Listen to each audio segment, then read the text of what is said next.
Okay, so this is the second video kind of going over the basics of polar coordinates. Here we have the equations we figured out last time.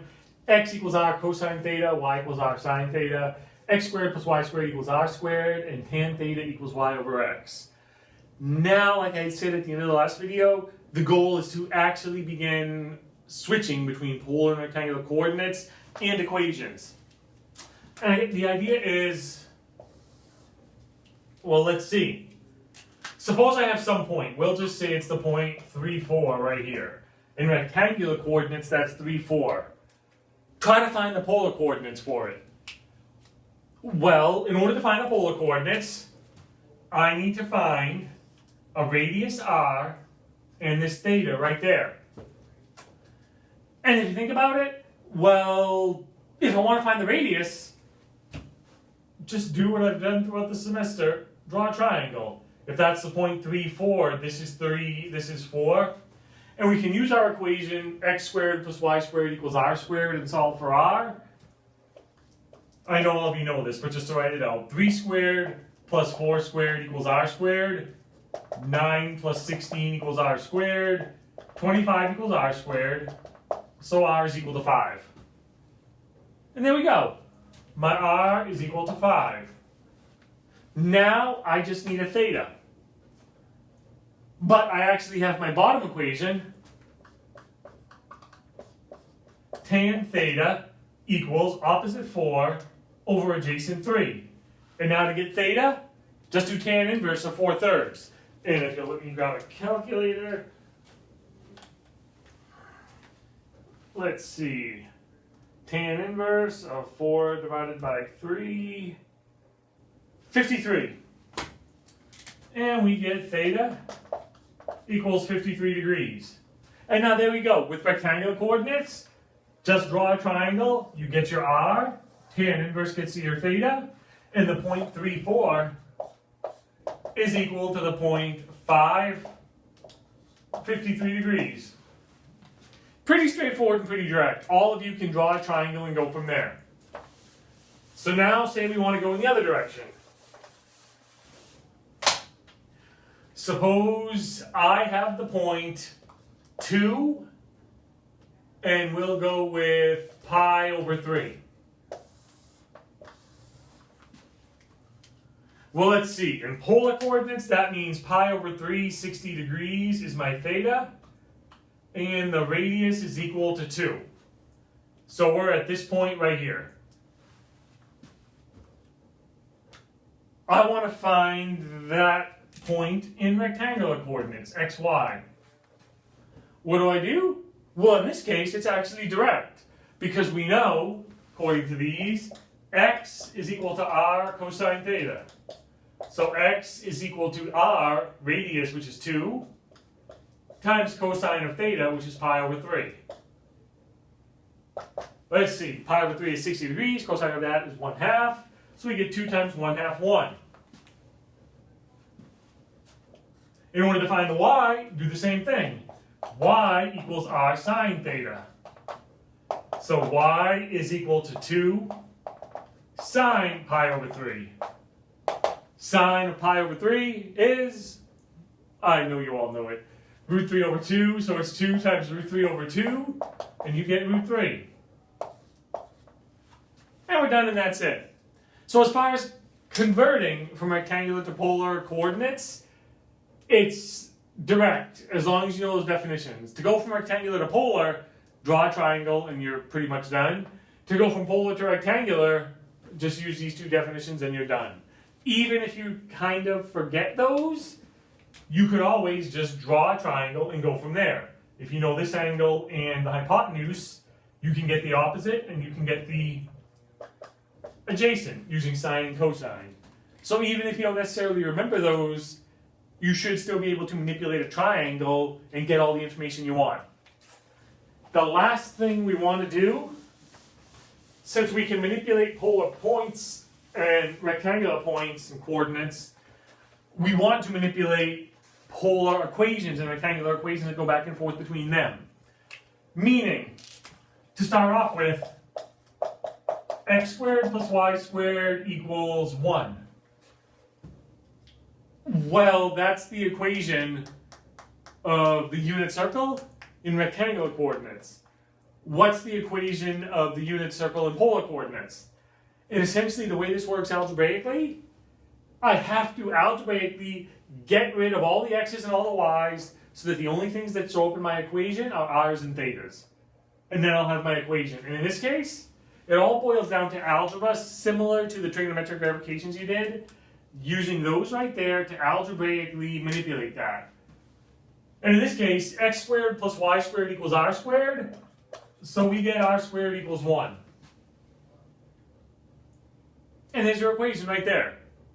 You can actually square root both sides and just get r equals 1. But that's it. By definition, r equals 1 is all the points at distance 1 from the center, which is the unit circle, which is exactly what we want. So, well, in polar coordinates, this is a whole lot easier than that. And that's kind of what we're going for. So, as an example, I'm just going to pull a few out of your book. Suppose you have 2x plus y equals 4. An equation in rectangular coordinates, you want to convert it to polar coordinates. Again, essentially the goal is get rid of all the x's and all the y's and write them in terms of r's and thetas. Here, the good thing going from rectangular to polar, you can just directly convert because we have equations for x and y. So let's see. 2x becomes 2x is r cosine theta, plus y is r sine theta, equals 4. And there you go. You got rid of your x and y. They're all gone. The only thing in your equation is r's and thetas. The one thing is, these things do not necessarily come out neatly, but we can try to make them as neat as possible. And in this case, solve for r. You want to write it as an equation like y equals 2x plus 4 or something? Isolate r. So do that here. There's a common r. Factor it out. You get r times 2 cosine theta plus sine theta equals 4. And now to isolate r, divide that. So you get r equals 4 over 2 cosine theta plus sine theta. And there you go. There's your equation. Again, it may not be the prettiest thing possible, but we got rid of our x's and our y's. We replaced them with thetas and r's. We're good to go. One more. Let's see. I want to see if I can find a good fun one from your book. Let's see. I had one the other day that I wanted to go over. R equals negative 8 cosine theta. And we want to find a way to convert that from polar coordinates to rectangular coordinates. And going from polar to rectangular are the ones that occasionally require a little bit more algebraic thinking. Because if we think about it, I don't have an equation for r, but r squared is equal to this. So we said in the last video, I can just square root both sides. R is equal to the square root of x squared plus y squared. So I could certainly put that there. That would get rid of the r, but I still have a theta floating around. And I have to convert that. I don't have a conversion for cosine theta. The only conversion I have for cosine is x equals r cosine. And I don't have an r here. There's different algebra you can do. There's different ways to do this. Easiest way probably, since this is cosine theta, all of you know your algebra, you know you can do whatever you want to one side of an equation as long as you do it to the other side. I'm going to multiply both sides by r.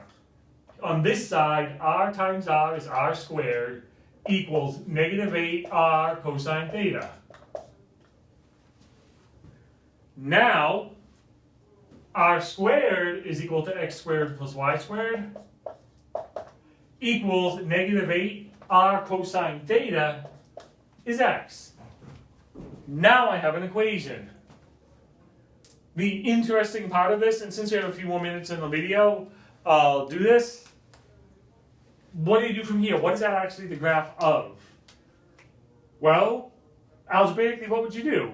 If you have an x squared and a y squared, it's something like a circle, so bring everything to one side, complete the square and do all of that. And you will be doing this for some of your homework, so I want to go over it. X squared plus 8x plus y squared equals 0. And now let's see, to complete the square, you would do x squared plus 8x, half of 8 is 4, square that, you get 16, plus y squared equals 0, plus 16. We added 16 here, so we add it there. Then, this becomes x plus 4 squared plus y squared equals 16. Which all of you should recognize, that's the equation of a circle. The center is at -4, 0, shifted to the left, and the radius is equal to 4. And there we go. And again, if you want to kind of test yourself, in the next videos that I make for the next section on Thursday, we're actually going to start graphing equations that look like this. So when we get there, graph this equation using the rules we have for polar graphs when we get to them, and then graph this one. You all know what the graph looks like. Make sure your graphs are the same, because again, the one key point to this, we are not creating new math, we're not making stuff up, we're just finding a different way to write the same things. So don't think, oh good lord, I have no idea what this is, it's completely weird and I'm so confused. It's the stuff we've already been doing. Points in the plane, circles, triangles. It's just a different way of writing them. But ultimately, you can always just translate, as long as you can plot the points, you can translate to rectangular points and then just use the graphs that you know.